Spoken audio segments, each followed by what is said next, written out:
How's it going? And welcome again to another episode of Comedians Who Can't Afford Cars or Coffee. On this episode, I'm hanging out downstairs at the Coca-Cola Bottling Plant Event Center in Opelika, Alabama. We just got done with a very fun battle for O-Town. And my next guest was here tonight, all the way from Birmingham, Alabama. I met this guy I keep saying last year, but last spring at my battle for O-Town. Since then, I ran into him everywhere. I was in Atlanta, I saw him in Chicago, Birmingham. I've been following him. He's been at Stardom, Stand Up Live. This guy is really funny. So everybody, our guest today, I want to welcome y'all to Mr. Ernie Kennamer. Doing? All right, Ernie, welcome to Comedians Who Can't Afford Cars or Coffee. That's a very sad statement. Well, first question that I've been trying to ask with the theme of the show, do you own a car? Yes, I actually own my own car, which I used to drive down here from Birmingham tonight. All right, where he didn't get paid at all. People wonder what is going through our heads when we make decisions, but we're trying to have fun. But when I came up with the idea of the show, I was just it's a spinoff, or not a spinoff, but a take off Seinfeld's show, and it's mainly like there's a lot of comics who haven't made it, like myself, who just got a car. I was borrowing a car, But you've been around actually for a while, and I thought it'd be cool to catch up with you today and talk about comedy now versus comedy back then, and maybe explain to the people what I just was talking about, because they might not know you. Back in 1979, I went to California to do stand-up comedy at the only comedy clubs at the time, which was the Improv and the Comedy Store, and I did okay, but I went on back to college and finished up.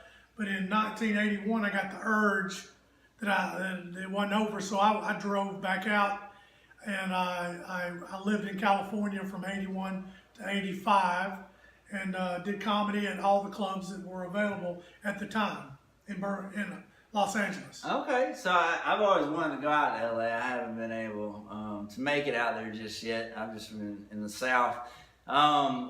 Well, a couple questions based off of that. Comedy in LA versus comedy here. I've heard that it's bad to try to start comedy in LA because there's just so many comics everywhere versus starting here. But starting here, you don't have as many places to go. So what do you think? In the early 80s, the only places to go were New York or LA. None of the clubs were open in Atlanta or Texas or Chicago, so you had to go to LA or to New York at the time. And you have to go out there and they would basically pay you nothing, so you had to get another job. My first job was watering plants at 2 Beverly Hills hotels. Okay. And then I would work the clubs, which was the Improv and the Comedy Store, and make $15 per set. That was it. Okay. And so you had to have a day job. But now I also did walk-on roles on like Love Boat, where you could always find stuff to do during the day, where you could find extra work on movies. I've known a lot of comics and lots of sets. And back then there was no internet either. No. So I've often wondered, because I've done real well marketing myself on the internet, and I can't imagine, because that's where I find out about all the shows I've been to, is how I advertise. What was it like? I mean, was it easier back then versus now? Because it seems like to me it would be hard. Well, back then it was easy. In 1983 we had a comedy boom.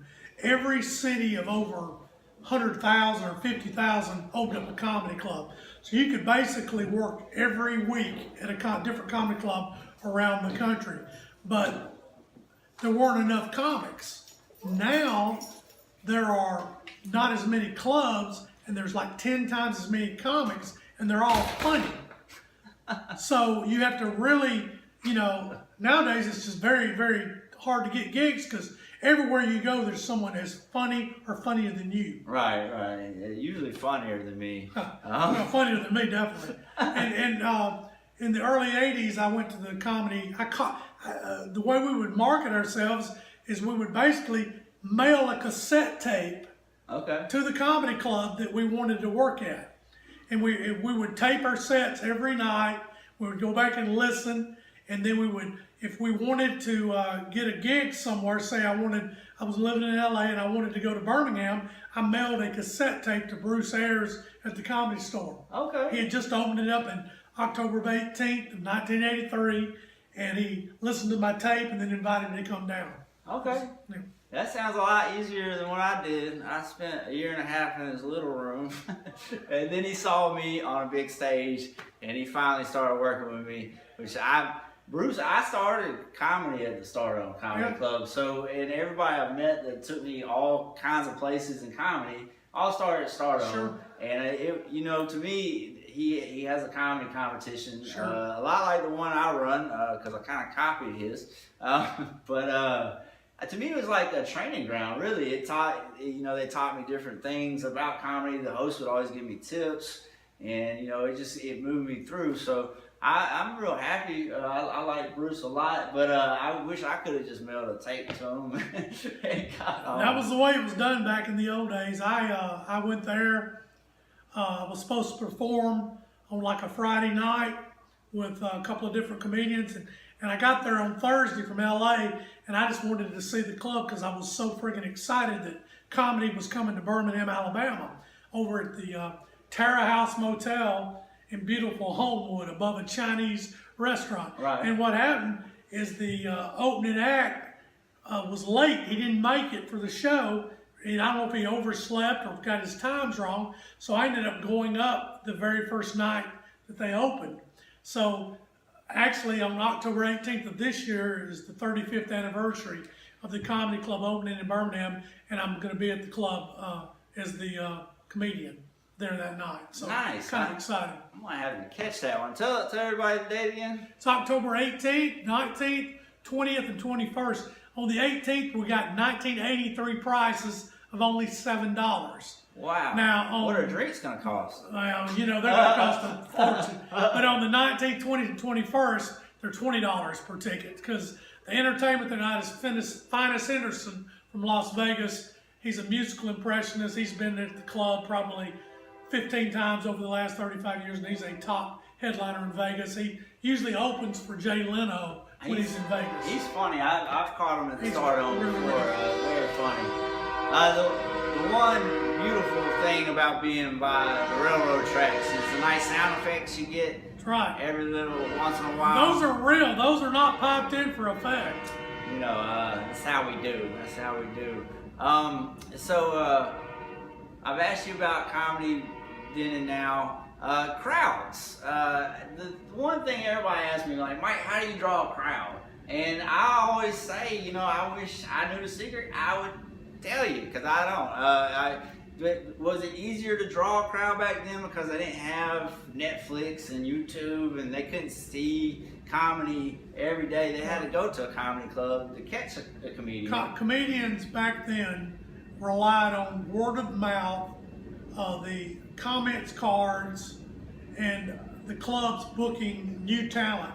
The second week, I ended up working at the comedy club in Birmingham for 2 weeks in December. First guy ever to be held over too, by the way.